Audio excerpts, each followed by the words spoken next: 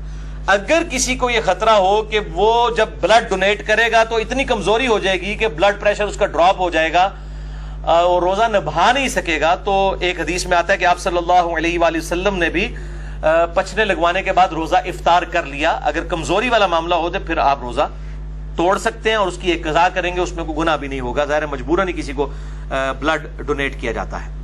اس حوالے سے صحیح بخاری میں تعلیقاً ایک روایت ہے مشکات میں 2017 کے ابن عمر روزہ کی حالت میں حجامہ کروایا کرتے تھے پھر چھوڑ دیا، یعنی جب بوڑھے ہو گئے کمزور ہو گئے تو پھر وہ رات کے وقت میں الحجامہ کروایا کرتے تھے، پچھنے لگوایا کرتے تھے. اب اسی پہ جو کیا والا ایشو ہے وامٹنگ کا، الٹی کر دینا جسے ہم کہتے ہیں اپنی مادری لینگویج میں، وہ بھی ہوگا کہ اگر کسی پہ کمزوری طاری ہو جائے الٹی کرنے کے بعد تو ٹھیک ہے وہ روزہ اپنا اسی وقت کھول لے، بعد میں ایک قضا کر لے. اور اگر اس کو خود بخود جو الٹی آئی ہے، کیا آئی ہے، اس کے بعد وہ روزہ چلا سکتا ہے، چلائے، کوئی روزہ نہیں ٹوٹے گا کیونکہ جسم سے چیز باہر نکلی ہے. صحیح بخاری 1938 کی ہیڈنگ تعلیقاً کہ نکالنے سے کوئی چیز روزہ نہیں ٹوٹے گا. کیا کا مسئلہ جو ہے جامعہ ترمذی، سنن ابی داؤد اور مشکات میں 2008 ہے کہ نبی صلی اللہ علیہ وسلم کو ایک دفعہ قے آئی تو آپ نے روزہ افطار کر لیا، یعنی کھول لیا. قے آئی تو روزہ کھول لیا کمزوری کے سبب. یہ کمزوری کا لفظ میں کیوں بول رہا ہوں؟ کیونکہ صحیح بخاری میں موجود ہے تعلیقاً 1938 کی ہیڈنگ کے اوپر حضرت ابو ہریرہ کہتے ہیں جب کوئی شخص قے کرے تو روزہ نہیں ٹوٹتا کیونکہ اس سے تو چیز باہر آتی ہے، اندر نہیں جاتی. اور ابن عباس کا بھی قول ساتھ موجود ہے کہ روزہ ان چیزوں سے ٹوٹتا ہے جو جسم کے اندر داخل کی جاتی ہیں، نہ کہ ان چیزوں سے جو باہر نکالی جاتی ہیں. ان کی پوری اسناد مصنف ابن ابی شیبہ میں اور باقی کتابوں میں موجود ہیں، بخاری میں بھی تعلیقاً موجود ہیں. البتہ وہ حدیث جو پبلک میں مشہور ہے وہ بڑی کمزور ہے، ترمذی، ابو داؤد اور ابن ماجہ میں مشکات میں 2007 کہ آپ صلی اللہ علیہ وآلہ وسلم نے فرمایا جو شخص خود جان بوجھ کر کیا کرے انگلی ڈال کے، اس کا روزہ ٹوٹ گیا، اب وہ اس کی قضا بھی کرے گا. اور جس کو خود بخود آ جائے، یعنی خود نہیں اس نے کی ہے، آٹومیٹیکلی آ گئی طبیعت کی خرابی کی وجہ سے، تو اس کا روزہ نہیں ٹوٹے گا. یہ حدیث جو ہے اس کو امام ترمذی نے کہا یہ ضعیف ہے، اور انہوں نے کہا میرے استاد امام بخاری بھی اسے ضعیف کہتے تھے. امام ترمذی نے ساتھ لکھا اس میں حشام بن حسان مدلس ہیں اور ان سے روایت کر رہے ہیں، سما کی تصریح نہیں ہے. البتہ اس کو سپورٹیو ایک صحیح روایت موجود ہے موقوفاً ابن عمر رضی اللہ تعالیٰ عنہ سے. المصنف ابن ابی شیبہ میں انٹرنیشنل نمبر کے مطابق 9188 ابن عمر رضی اللہ تعالیٰ عنہ فرماتے ہیں جو شخص جان بوجھ کر کیا کر دے، یعنی جان بوجھ کے انگلی ڈال کے، تو وہ شخص پھر اپنا روزہ افطار اسی وقت کر لے، اس کا روزہ ٹوٹ گیا. اور جس کو خود بخود کیا آ جائے تو وہ اپنا روزہ کنٹینیو کر سکتا ہے. لیکن وہ بھی اگر کمزوری آ گئی تو وہ آپ حدیث سن چکے، آپ صلی اللہ علیہ وسلم کے ساتھ ایسا معاملہ ہوا. تو اگر کسی کو صبح ہی الٹی آ گئی اور روزہ جو ہے وہ 15-16 گھنٹے کا، اس کو پتا پیٹ تو خالی ہو گیا، میرے تو بھوکنا کم ہو جائے گا، تو وہ کھول لے روزہ. پھر اس کو اجازت ہے کیا والے کو کہ وہ روزہ نہ رکھے، اور اگر وہ چلانا چاہتا ہے تو چلائے، وہ روزہ شمار ہوگا. اسی طریقے سے بعض اوقات سحری کے بعد کھٹے ڈکار وغیرہ آ جاتے ہیں، تھوڑی سی الٹی گلے میں آئی، منہ میں آئی، پھر واپس چلی گئی، اس سے بھی روزہ نہیں ٹوٹے گا. البتہ عورتوں کو جو مینسز والا ایشو ہے اس پہ اجماع ہے کہ اسی وقت روزہ ٹوٹ جائے گا، چاہے افطاری سے 1 منٹ پہلے بھی اگر ایسا معاملہ ہوا تو روزہ اس کا ٹوٹ گیا، اس ایک روزے کی قضا کرنی ہوگی. البتہ جو احتلام والا ایشو ہے نائٹ فال کا مردوں کے ساتھ، اس کی وجہ سے روزہ نہیں ٹوٹے گا. اور اسی طریقے سے اگر کوئی جنبی حالت میں کسی نے صبح کی ہے تو بخاری مسلم میں حدیث میں انشاءاللہ اگلی دفعہ بیان بھی کروں گا کہ وہ بغیر غسل کیے سحری کھا کے روزہ رکھ سکتا ہے اور فجر کا وقت داخل ہونے کے بعد بھی غسل کر سکتا ہے. آپ صلی اللہ علیہ وآلہ وسلم سے یہ چیز ثابت ہے. البتہ اگر مشت زنی والا ایشو ہوگا ہینڈ پریکٹس کا، جو مسئلہ نمبر 155 میں میں نے ڈیٹیل سے سیکس کے ایشوز بیان کیے تو وہ روزہ توڑ دیں گے, اور اس پہ اب دو رائے ہیں. کچھ کہتے ہیں کہ وہ 60 روزوں والا کفارہ ادا کریں گے, اور بعض کہتے ہیں نہیں, اس کے بدلے ایک قضا کی جائے گی, اور یہی موقف جو ہے وہ مضبوط ہے. ظاہر ہے کہ اس کو اس کے ساتھ کمپیئر کرنا جو ہے وہ زیادتی ہے, یہ اس انٹینسٹی کا معاملہ نہیں ہے. اب دوسری مین چیز جو سورۃ البقرہ کی 187 نمبر آیت میں آئی کہ دوسری جو مین چیز جس سے روزہ ٹوٹ جائے گا وہ بیویوں کے ساتھ ازدواجی تعلق والا معاملہ ہے. اسی کانٹیکسٹ میں بخاری اور مسلم میں حدیث ہے, مشکات میں 2000 نمبر ہے اس کا, کہ اما عائشہ رضی اللہ تعالیٰ عنہ کہتی ہیں کہ آپ صلی اللہ علیہ وآلہ وسلم روزہ کی حالت میں اپنی بیویوں کا بوسہ بھی لیا کرتے تھے اور گلے بھی لگا لیا کرتے تھے, لیکن آپ صلی اللہ علیہ وسلم تم سب سے زیادہ اپنی خواہش پر قابو رکھنے والے تھے. یعنی وہ اس سے زیادہ پھر آگے نہیں جاتے تھے کہ اگر کوئی اس سے بھی آگے چلا گیا اور ازدواجی تعلق قائم کیا پھر تو روزہ ٹوٹ گیا. تو یہ پرسن ٹو پرسن پھر ویری کرے گا. سنن ابی داؤد میں حدیث ہے مشکات میں 2006, ایک آدمی نے آ کر آپ صلی اللہ علیہ وسلم سے پوچھا کہ کیا میں روزے کی حالت میں اپنی بیوی کے ساتھ جو ہے وہ گلا لگانے والا معاملہ کر سکتا ہوں؟ تو آپ صلی اللہ علیہ وسلم نے اجازت دے دی. پھر ایک اور شخص آیا, اس نے یہی سوال کیا, آپ نے اجازت نہیں دی. اور حضرت ابو ہریرہ کہتے ہیں پہلا شخص جس کو اجازت دی تھی وہ بوڑھا شخص تھا, اور جو دوسرا تھا وہ جوان تھا, اس کو آپ صلی اللہ علیہ وآلہ وسلم نے اجازت نہیں دی. تو اب یہ ڈیپینڈ کرتا ہے, بوڑھا جوان ہونا بھی ضروری نہیں ہے کہ جو شخص اس حوالے سے قابو رکھ سکتا ہے اس کے لیے اجازت ہے, جو نہیں رکھ سکتا اس کے لیے پھر اجازت نہیں ہوگی.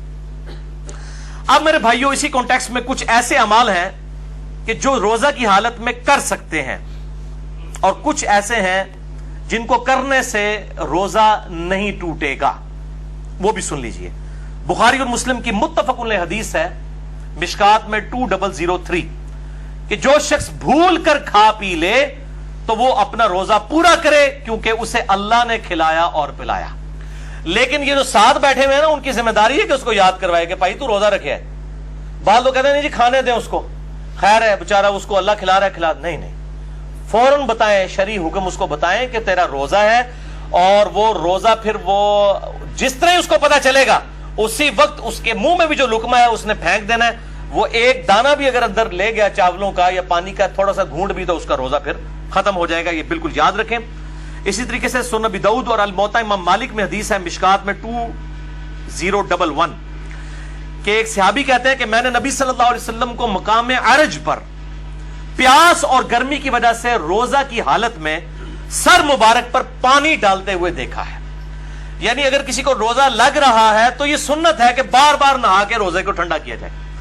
اور ادھر جو مولوی ہیں انہوں نے شامت اٹھائی ہوتی ہے اعتکاف والوں کی, اور ان کو بالکل گندا مندہ کر کے اعتکاف میں بٹھایا ہوتا ہے. وہ کہتے ہیں جی جو پہلے دن آپ نے کپڑے پہنے یہی 10 دن پہن کے رکھنے ہیں, کوئی ناخن نہیں کاٹنے, غسل فرض کے علاوہ غسل نہیں کرنا, کیونکہ آپ مسجد سے باہر نہیں نکل سکتے بغیر مجبوری کے, تو وہ تو اعتکاف ٹوٹ جائے گا. تو یہ مسجد کی باؤنڈریز میں وہ فنائے مسجد جو ہے, جو غسل خانے ہیں اور ٹوائلٹس ہیں, یہ فنائے مسجد کی باؤنڈریز میں شمار ہیں شرعی احکام سے. بلکہ بخاری اور مسلم میں موجود ہے نبی صلی اللہ علیہ وسلم تو سیدہ صفیہ کو اپنے گھر تک چھوڑنے کے لیے گئے تھے اعتکاف کی حالت میں.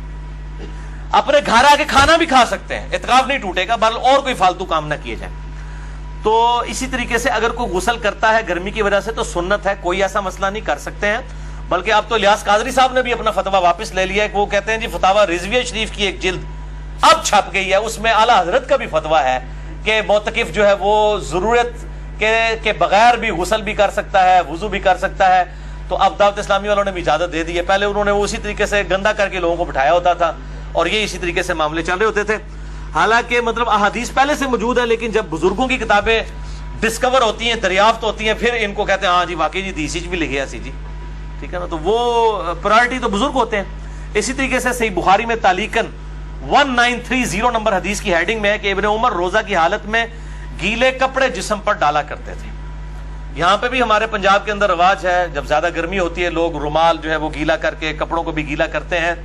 لیکن اس میں آپ اپنے کپڑے گیلے کریں, یہ لوگوں کے اوپر جو پانی پھینکتے ہیں اور کہتے ہیں جی کسی بڈھے تو پانی سے اٹھو تو بارش ہوتی ہے, یہ بالکل غلط بات ہے. اس طریقے سے کسی کے ساتھ یہ کام نہ کریں. اپنے ساتھ ضرور آپ کرنا چاہتے ہیں کریں, اور ایسا معاملہ بھی نہ ہو کہ آپ نے اتنے باریک کپڑے پہنے ہیں کہ آپ ان کو بالکل گیلا کر لیں اور آپ کپڑوں میں ہی ننگے نظر آ رہے ہوں. یہ اس چیز کا بھی اہتمام کرنا چاہیے. جامعہ ترمذی, سنن ابی داؤد, سنن نسائی اور ابن ماجہ میں حدیث ہے مشکات میں 405 کہ آپ صلی اللہ علیہ وآلہ وسلم نے فرمایا روزہ کی حالت کے علاوہ ناک میں خوب پانی چڑھاؤ، غسل میں بھی اور وضو میں بھی، لیکن روزے کے علاوہ، کیونکہ روزے کی حالت میں اگر ناک میں آپ نے اوپر تک پانی پہنچایا تو اگر کسی کا غسل فرض ہے تو وہ بس نارملی ناک کو جتنا آسانی سے جاتا ہے اوپر تک، بہت اوپر نہ چڑھائے، کیونکہ اگر دماغ تک پانی پہنچ گیا اور حلق میں ایسا پہنچا کہ اندر چلا گیا، دونوں صورتوں میں روزہ ٹوٹ جائے گا۔ وضو، غسل، تیمم اور استنجا کے اوپر مسئلہ نمبر 42 میرا اہل سنت پاک.com ہماری ویب سائٹ پہ دیکھ سکتے ہیں۔ اب میرے بھائیوں کچھ اہم فقہی مسائل جلدی کور کر دوں۔ صحیح بخاری میں 1930 سے لے کر 1938 تک یہ جو کل 9 احادیث کی ہیڈنگز کے اندر امام بخاری تعلیقاً لے کر آئے ہیں، اور مکمل اسناد اس کی المصنف ابن ابی شیبہ میں موجود ہے بڑی ڈیٹیل کے ساتھ، اور اکثر چیزوں کے اوپر تو ان پہ اجماع ہے۔ نمبر 1 صحیح بخاری میں تعلیقاً ہے، عامر بن ربیعہ کہتے ہیں کہ نبی صلی اللہ علیہ وآلہ وسلم کو میں نے روزے کی حالت میں اتنی دفعہ مسواک کرتے دیکھا ہے کہ میں شمار بھی نہیں کر سکتا۔ تو روزہ دار مسواک بھی کر سکتا ہے، ٹوتھ برش بھی کر سکتا ہے، لیکن ٹوتھ پیسٹ سے اجتناب کرے، اس میں ٹیسٹ والا معاملہ ہے، اور اس کے ٹیسٹ کو مسواک کے اوپر قیاس نہ کرے۔ البتہ اگر کوئی ٹیسٹ والا معاملہ کر بھی لیتا ہے تو روزہ نہیں ٹوٹے گا، کیونکہ جب تک حلق سے نیچے نہیں جاتا روزہ ٹوٹے گا نہیں، بچنے میں عافیت ہے۔ صحیح بخاری میں تعلیقاً ابن مسعود کا قول ہے کہ روزہ دار کنگھی اور تیل بھی لگا سکتا ہے بالوں میں۔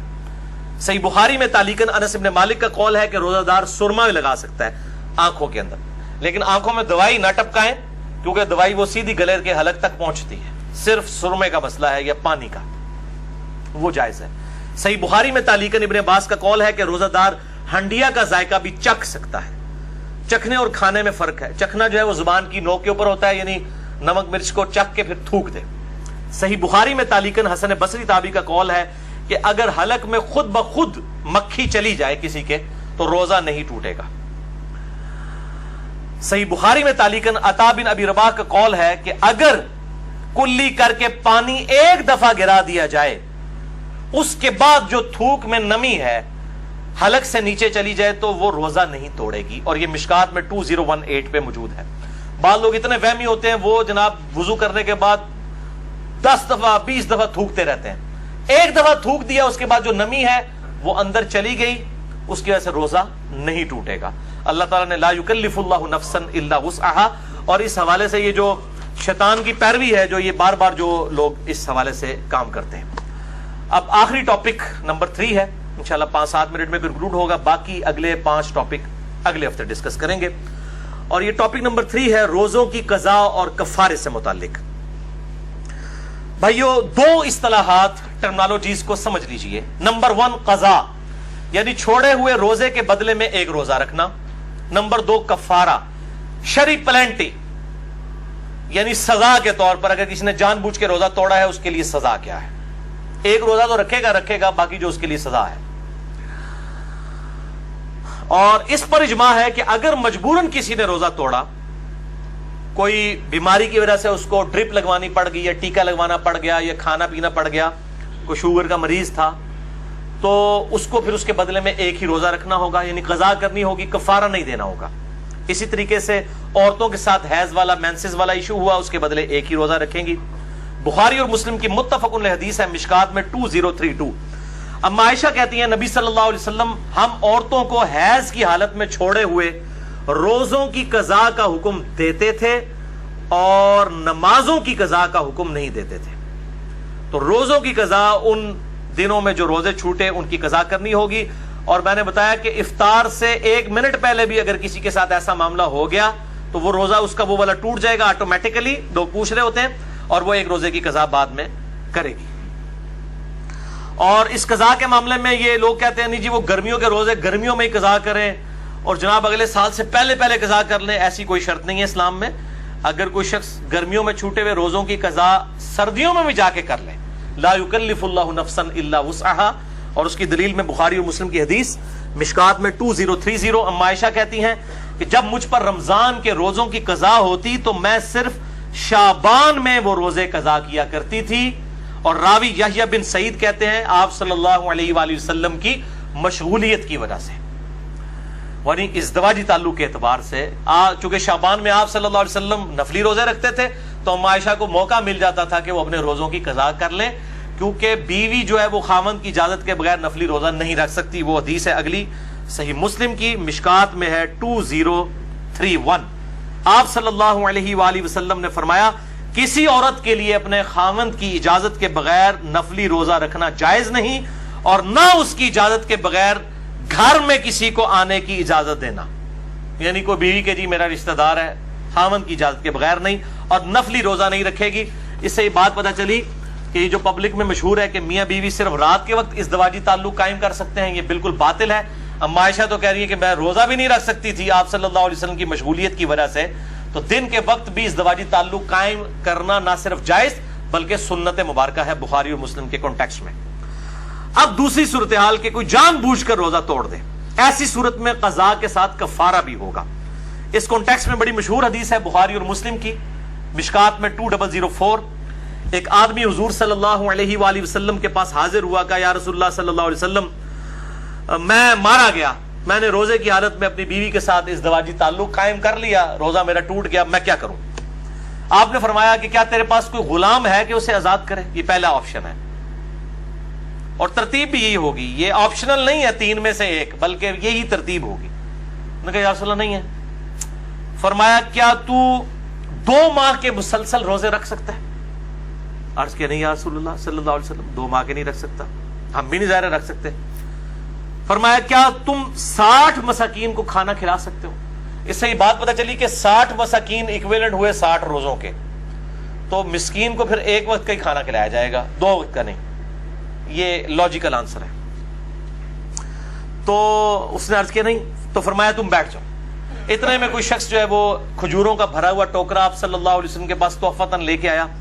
آپ صلی اللہ علیہ وآلہ وسلم نے وہ جو ٹوکرا تھا اس کی وجہ سے آپ نے فرمایا کہ وہ روزہ توڑنے والا کدھر گیا، اور اس کو بلا کے کہا یہ ٹوکرا تو لے جا اور اس ٹوکرے کو مدینے کے غرباء میں تقسیم کر دے، تو روزے کا کفارہ ادا ہو جائے گا.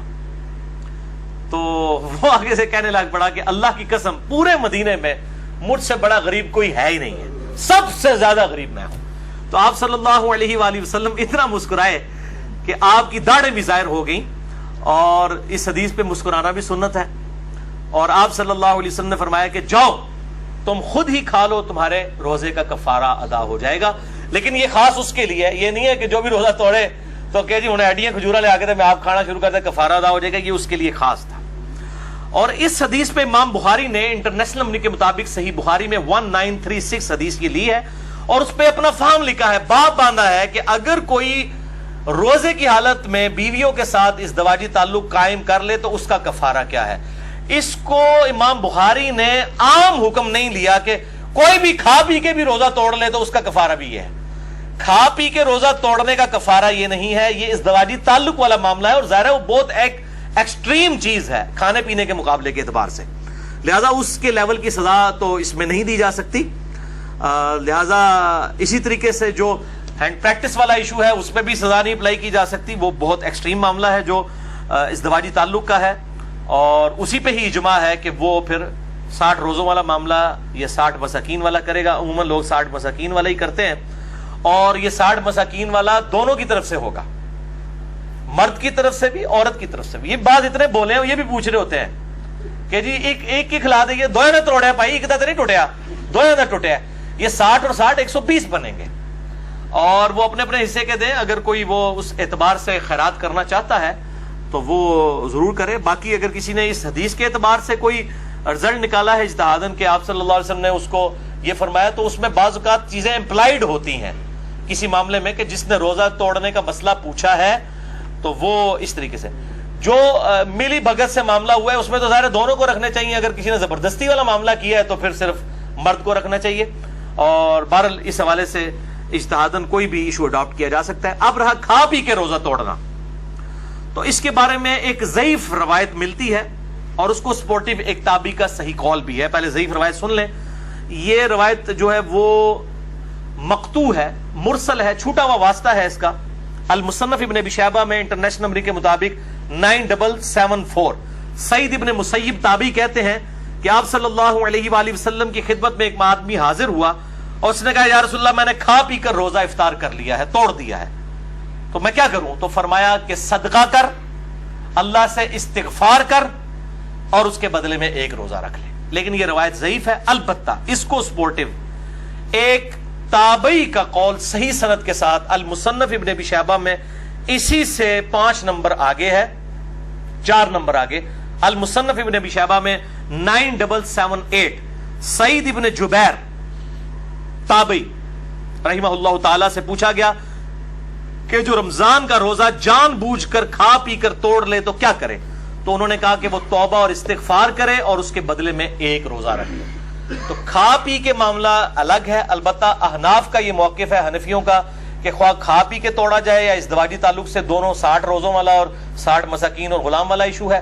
البتہ محدثین کی اکثریت کا یہی موقف ہے کہ کھا پی کے معاملہ الگ ہے، اور وہ بھی جو ہے وہ استغفار بھی اسی صورت میں ہے اگر کسی نے جان بوجھ کے کیا، اور اگر کسی نے مجبوراً بیماری کی وجہ سے کیا تو صرف ایک روزے کی قضا کر لے، اور اگر اس پر قادر نہیں ہے تو ایک جو ہے مسکین کو ایک وقت کا کھانا کھلا دے فدیے کے طور پہ. انشاءاللہ اگلی دفعہ 5 پوائنٹس ڈسکس کروں گا. اللہ تعالیٰ سے دعا ہے جو حق بات میں نے کہی اللہ تعالیٰ ہمارے دلوں میں راسخ فرمائے. اگر جس بات میں میرے منہ سے کوئی غلط بات نکل گئی تو اللہ تعالیٰ ہمارے دلوں سے محو کر دے.